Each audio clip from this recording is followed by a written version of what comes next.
Hello friends, welcome to crash chemi. मेरा नाम है अलक्षेंद्र रायज़ादा और अगर आप हमारे चैनल पर पहली बार आए हैं तो ये रेड कलर का सब्सक्राइब बटन दबाकर हमारे चैनल को सब्सक्राइब कर लीजिए और साथ में बेल आइकन को दबा दीजिए ताकि आपको हमारे चैनल की नोटिफिकेशन आती रहे।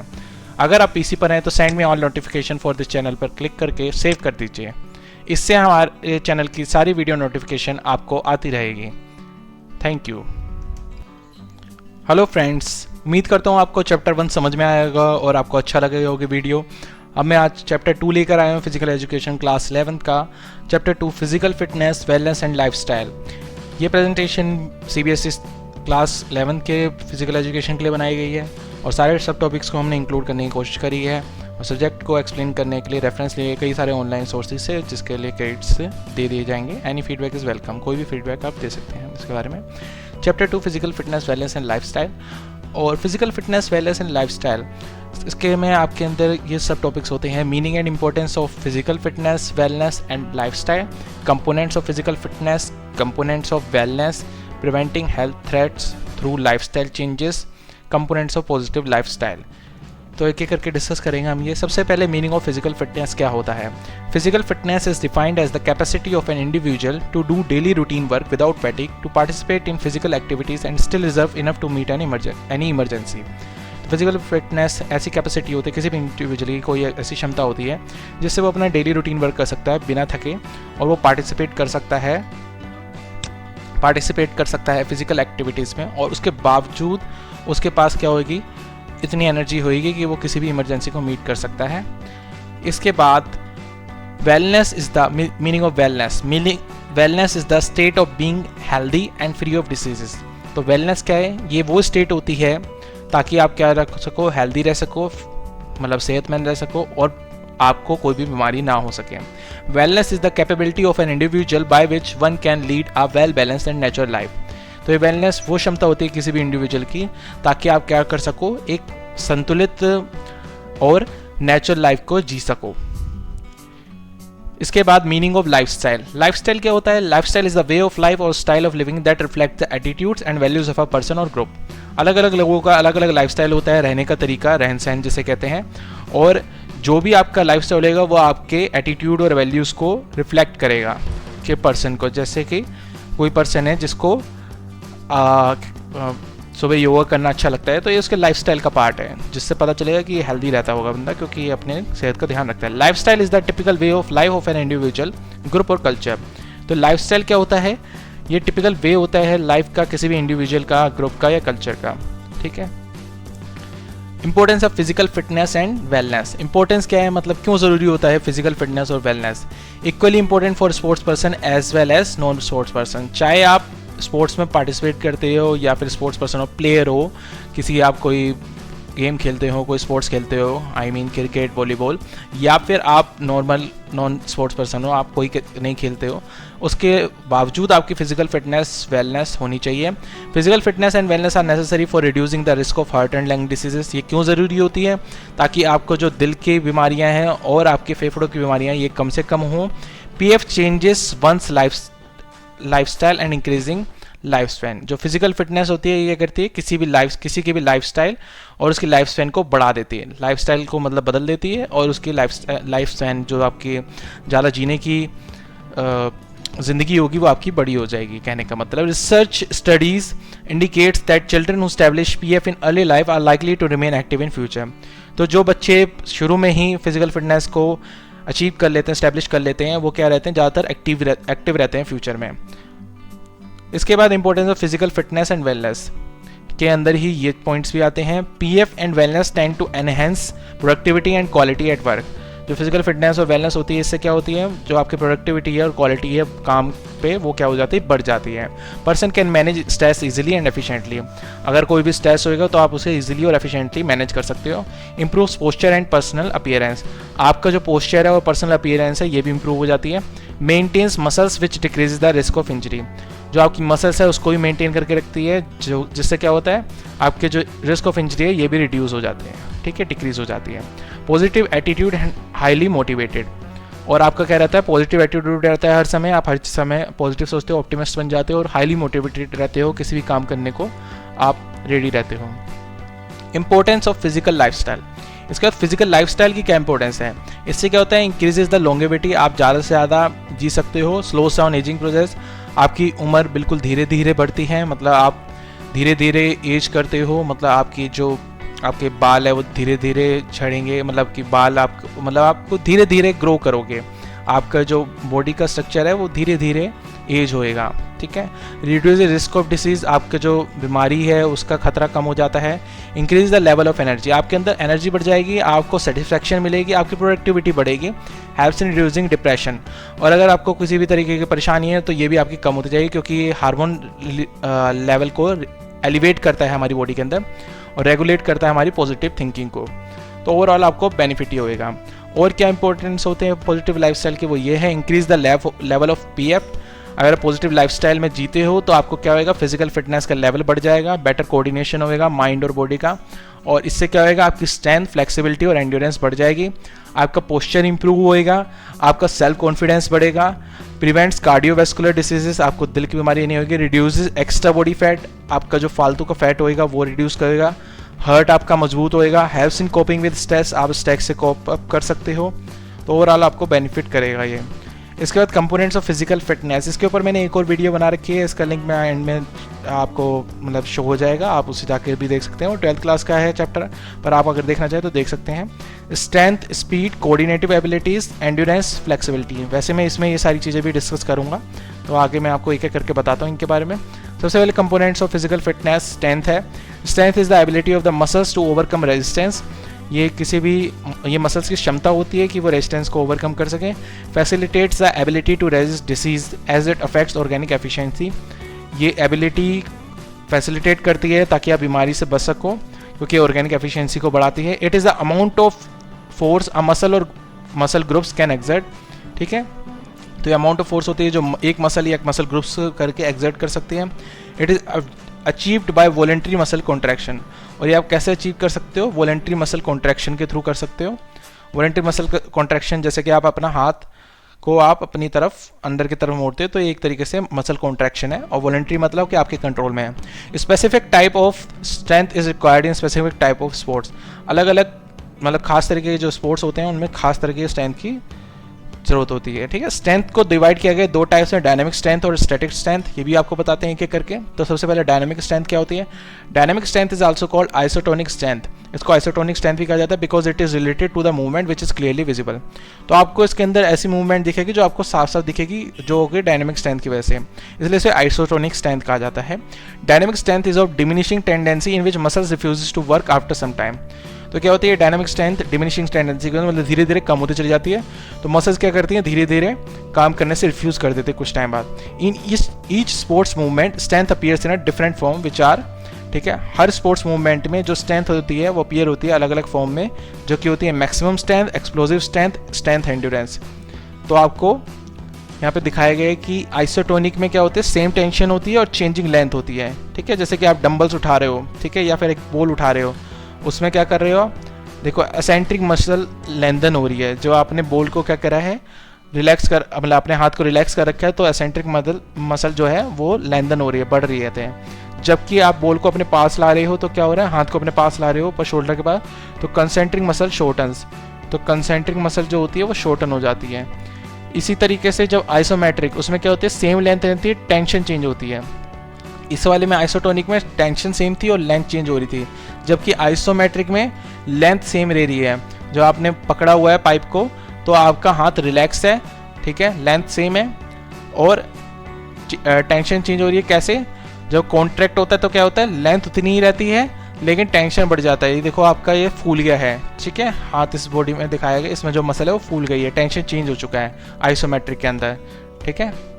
तो ये हमारा जैसे कि था आइसोटोनिक में आपको देख सकते हैं यहाँ पे आपके डायनामिक में पहले वाले में तो आइसोटोनिक यूज हो रहा है, दूसरे में आइसोमेट्रिक है, ठीक है। और इसके बाद कंपोनेंट्स ऑफ फिजिकल फिटनेस में आपका स्टैटिक स्ट्रेंथ भी बताया था डायनामिक स्ट्रेंथ के बाद मैंने।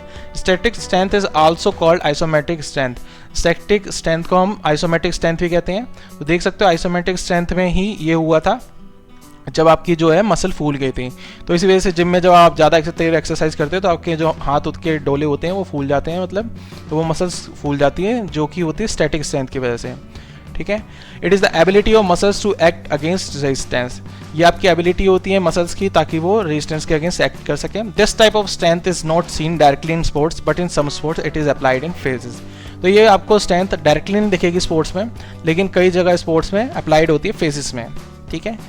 इसके बाद दूसरा कंपोनेंट होता है फिजिकल फिटनेस का, वो होता है speed. It is the ability और capacity of an individual to perform a movement of the same pattern at faster rate, ठीक है। कोई भी क्षमता या काबिलियत किसी भी इंडिविजुअल की ताकि वो कोई भी मूवमेंट को एक ही तरीके के पैटर्न को तेजी से कर सकें, ज़्यादा तेजी फास्ट रेट पे कर सकें। Different sports skills require different types of fast movements and quick reactions. तो अलग अलग स्पोर्ट्स स्किल्स को अलग अलग तरीके के डिफरेंट तरीके के फास्ट मूवमेंट्स करने पड़ते हैं और क्विक रिएक्शंस करने पड़ते हैं। Speed depends on heredity factor specially on types of muscle fibre one has, ठीक है। तो मसल फाइबर पर डिपेंड करते हैं जो कि एक हेरिडिटी फैक्टर होता है। दो तरीके के मसल फाइबर्स होते हैं, एक फास्ट ट्विच फाइबर्स होते हैं, दूसरे के स्लो ट्विच फाइबर्स होते हैं। तो इसके बाद स्पीड जो होती है कंटिन्यूशन में पढ़ते हैं। फास्ट ट्विच फाइबर्स जो होती है कॉन्ट्रैक्ट करती है rapidly and produce maximum force but fatigue quickly.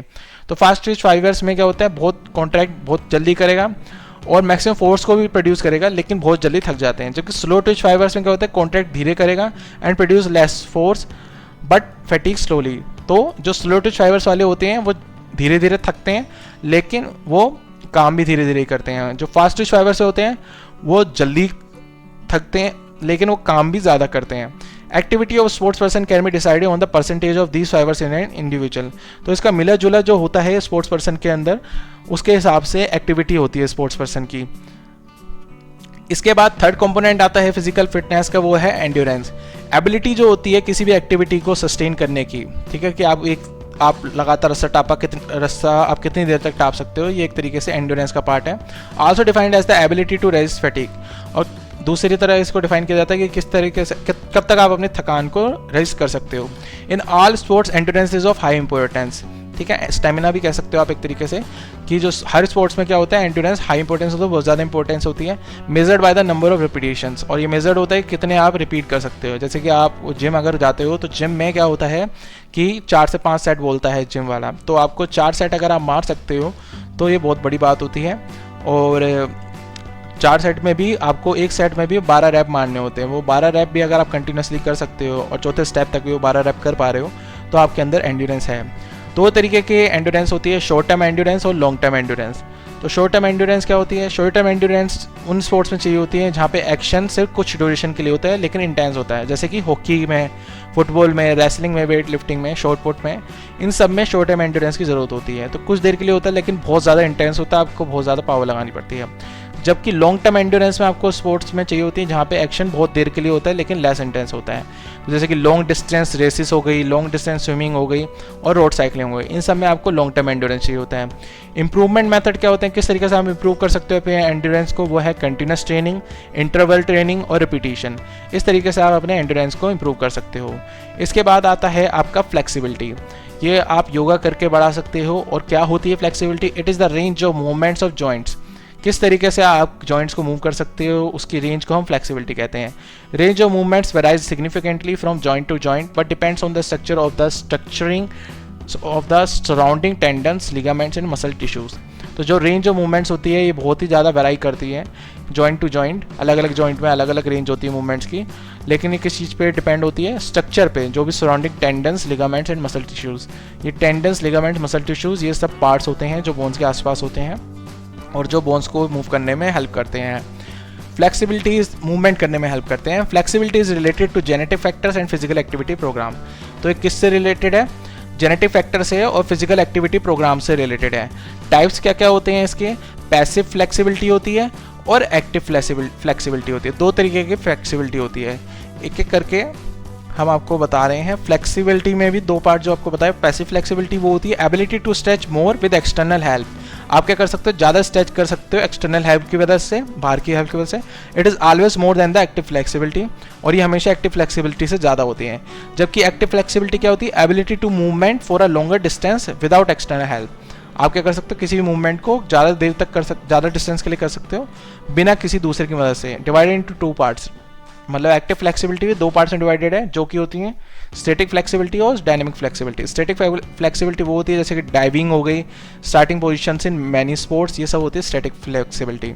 और डायनेमिक फ्लेक्सिबिलिटी का एग्जांपल है इंडिविजुअल इन मोशन, ठीक है। तो इस तरीके से फ्लेक्सिबिलिटी के पार्ट्स होते हैं। फिर आता है कोऑर्डिनेटिव एबिलिटी, ये होता है आपका कंपोनेंट ऑफ फिजिकल फिटनेस का 5वां part. These are the abilities of an individual which enable him to do various related activities properly and efficiently। तो ये वो क्षमता होती है किसी भी इंडिविजुअल की जो उसे काम करने देता है बड़ी सारी एक्टिविटीज़ को सही तरीके से और efficiently. Accuracy, rhythm, flow and consistency depend on coordinative abilities. जो एक्यूरेसी होती है, रिदम होती है, फ्लो होती है कंसिस्टेंसी की, ये किस चीज़ पे डिपेंड करती है? कोऑर्डिनेटिव एबिलिटीज़ पे डिपेंड करती है। Different types of coordinative abilities are, तरह तरह की जो कोऑर्डिनेटिव एबिलिटीज़ होती है वो होती है balance ability, rhythm ability, adaptation ability और रिएक्शन एबिलिटी। इसके बाद आपका आता है कंपोनेंट्स ऑफ वेलनेस। वेलनेस के क्या क्या कंपोनेंट्स होते हैं? कंपोनेंट्स ऑफ वेलनेस ये सारे होते हैं physical, social, emotional, spiritual, environmental, intellectual, financial, nutritional. एक एक करके इनको भी डिस्कस करते हैं। तो आप देख सकते हैं एक मैंने टेबल बना रखी है, इसमें आप आराम से समझ सकते हैं। फिजिकल में क्या होता है? Getting in shape, regular exercise, इस तरीके से आप फिजिकल वेलनेस कर सकते हो अपने। हेल्दी ईटिंग करो, गुड स्लीप लो, अच्छा खाओ और आराम से अच्छे से सो। एथलेटिक अपीयरेंस होगी आपकी, ये आपका रिजल्ट होएगा। जॉगिंग, स्विमिंग, रनिंग, ये सब आप कर सकते हो एक्टिविटीज़। सोशल वेलनेस कैसे मिलेगी? कम्युनिकेशन स्किल्स आपको इंप्रूव हो जाएगी सोशल वेलनेस में। आपका जो एटीट्यूड है पॉजिटिव हो जाएगा, ठीक है, पॉजिटिव एटीट्यूड रखो, इससे आपको क्या होगा? सोशल वेलनेस होगी। आपको क्या करना है? एल्डर्स की रिस्पेक्ट करनी है, दूसरों को इंपॉर्टेंट फील कराना है, इससे आप सोशल वेल रहोगे। हेल्दी सोशल सर्कल बनाओ अपना, फ्रेंड्स और नेबर्स को विजिट करते रहो, इससे आप सोशली वेल रहोगे। इमोशनल में क्या आता है? Reduces mental tension. इमोशनल में आपकी अगर आप वेल हो तो मेंटल टेंशन रिड्यूस होगी, आपको एंजाइटी से छुटकारा मिलेगा, परेशानी नहीं होगी, डेली लाइफ आप इंजॉय करोगे, इमोशन आप कंट्रोल कर सकते हो, वर्किंग ओवर टाइम को आप अवॉइड कर सकते हो। इससे आपका क्या रहेगा? आप इमोशनली वेल रहोगे। रिक्रिएशनल एक्टिविटीज़ में भी पार्टिसिपेट कर सकते हो आप। स्पिरिचुअल वेलनेस में क्या होता है? आपको इनर पीस मिलेगी, आपको मन की शांति मिलेगी। God fearing, true to oneself, आप खुद सबसे सच बोलोगे और खुद से तो सच बोलोगे। गुड कैरेक्टर एंड वर्चूज, आपका अच्छा कैरेक्टर होएगा, आपके अंदर अच्छी गुण होंगे। और मेडिटेशन, प्रेयर, रिस्पेक्ट और रिलीजन, इन एक्टिविटीज़ को करके आप अपने आप को स्पिरिचुअली वेल रख सकते हो। इसके बाद न्यूट्रिशन, बैलेंस्ड और हेल्दी डाइट लेके आपका और फैटीग रिड्यूस करके, थकान ना हो आपको, इस तरीके से आप क्या हो सकते हैं? न्यूट्रिशनल वेलनेस हो सकती है। रिड्यूस एक्सेस फैट, आपका जो एक्सेस फैट है वो रिड्यूस हो जाएगा। आपको करना क्या है इसके लिए? रॉ फ्रूट्स खाने हैं, ग्रीन वेजिटेबल्स खाने हैं, इससे आपका न्यूट्रिशन वेलनेस रहेगी। और जंक फूड और फ्राइड फूड को अवॉइड करना है, ठीक है। Money management goals financial wellness के लिए करने चाहिए, आपको मनी मैनेजमेंट गोल बनाने चाहिए, आपको जो भी कर्जे ले रखे हैं उससे बाहर आ जाने चाहिए, सेविंग प्लान्स बनाने चाहिए और चैरिटी के लिए डोनेट करना चाहिए। इस तरीके से आप फाइनेंशियली वेल रहोगे। इंटेलेक्चुअल क्या होते हैं? इंटेलिजेंस, अलर्टनेस ऑफ माइंड, किस तरीके से आपका अलर्ट है माइंड, इस वजह से वो भी आपके ब्रेन बुद्धि के साथ में, इस वजह से आप क्या रहोगे? इंटेलेक्चुअली वेल रहोगे। क्रिटिकल थिंकिंग होनी चाहिए, सोचने की अच्छी क्षमता होनी चाहिए, क्विक डिसीजन ले सको, जल्दी से डिसीजन ले सको और नई स्किल्स सीखो, क्यूरियोसिटी बढ़ाए रखो, इससे क्या रहोगे? आप इंटेलेक्चुअली वेल रहोगे। एनवायरमेंटल वेलनेस कैसे आती है? अवेयरनेस होनी चाहिए आपको एनवायरनमेंट की, प्रोडक्ट्स को रिसाइकल करना चाहिए। Individuals are healthy, reduce pollution, ठीक है। अगर एनवायरमेंटल वेलनेस होगी तो क्या होगी? इंडिविजुअल्स हेल्दी रहेंगे, पोल्यूशन रिड्यूस होएगा, ठीक है। इन्फ्लुएंसेस ऑल अबव कंपोनेंट्स, इससे सारे कंपोनेंट्स पे अफेक्ट पड़ेगा, ठीक है, और वो बेटर ही होंगे अगर एनवायरनमेंट वेल रहेगा। पोल्यूशन फ्री और ग्रीन एनवायरनमेंट बन जाएगा इस तरीके से, ठीक है। इसके बाद प्रिवेंटिंग हेल्थ थ्रेट्स लाइफस्टाइल, कैसे आप अपने जो हेल्थ थ्रेट्स हैं खतरनाक, उनको आप प्रिवेंट कर सकते हो। रेगुलर फिजिकल एक्सरसाइज करोगे तो sedentary lifestyle leads to reduce energy expenditure. तो अगर आप इस तरीके से आप रेगुलर फिजिकल एक्सरसाइज करोगे तो आपका क्या होगा? आपकी जो एनर्जी है वो कम खर्च होगी। रेगुलर फिजिकल एक्टिविटी करोगे जैसे कि वॉकिंग, एरोबिक एक्सरसाइज एक्सेट्रा, इस तरीके से आप फिट रह सकते हो। हेल्दी ईटिंग हैबिट्स होनी चाहिए, आपको sodium, saturated fat, sugar limited ये कम से कम करना चाहिए और एडिक्वेट अमाउंट ऑफ मिनरल्स और विटामिन को लेने चाहिए। बैलेंस डाइट लेनी चाहिए जिसमें ग्रीन वेजिटेबल्स, होल ग्रेन्स और डेयरी प्रोडक्ट होने चाहिए, इनको आपको लेना चाहिए। एक आपको हेल्दी वेट को मेंटेन करना चाहिए। बीएमआई आपका हमेशा 25 से कम होना चाहिए। ओवरवेट इंडिविजुअल्स क्या होते हैं? उनको हाई रिस्क होता है डिसीज़ का, बीमारियों का ज़्यादा खतरा होता है, ज़्यादा मोर्टेलिटी रेट होता है। लो कैलोरी फूड होता है, अवॉइड, मतलब लो कैलोरी फूड और फैटी और जंक और फास्ट फूड को अवॉइड करें आप। लिमिट टीवी वॉचिंग, टीवी को कम से कम देखें। Number of hours watching TV is directly proportional to increase in weight. जितने ज़्यादा आप टीवी देखोगे उतना ज़्यादा आपका क्या होएगा, आपका वेट बढ़ जाएगा, इससे आपकी फिजिकल एक्टिविटी भी कम हो जाएगी और फूड भी खाने की भूख भी बढ़ जाएगी आपको। इसलिए आपको क्या करना चाहिए, टीवी कम देखना चाहिए। इसके बाद यूज़ ऑफ टबैको और smoking increases BP leading to, अगर आप सिगरेट विगरेट पीते हो तो उसे अवॉइड करो, क्योंकि टबैको और स्मोकिंग से क्या होता है, आपका बीपी बढ़ जाता है, जिससे आपको हार्ट स्ट्रोक या कोरोनरी डिसीजेज हो सकती है। Smoker prone to mouth and throat cancer, अगर आप सिगरेट पीते हो तो आपको माउथ या थ्रोट कैंसर भी हो सकता है, जो कि जानलेवा होता है।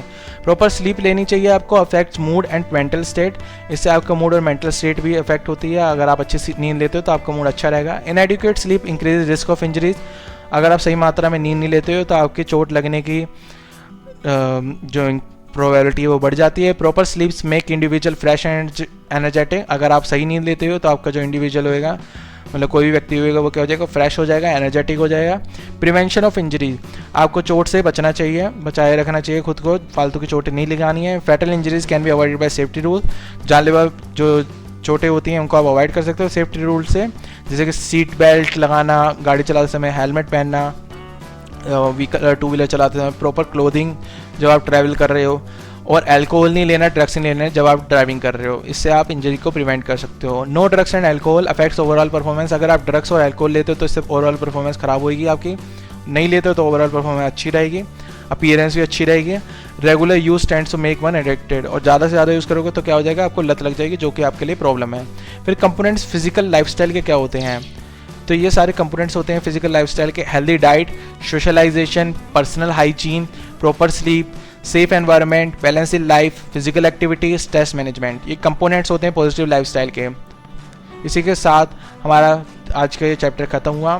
Thank you for listening. अगर आपको वीडियो अच्छी लगी है तो लाइक और शेयर कीजिए, और अगर आप चैनल पर पहली बार आए हैं तो सब्सक्राइब कीजिए, बेल का आइकन दबाना ना भूलिएगा। Thank you, have a great day.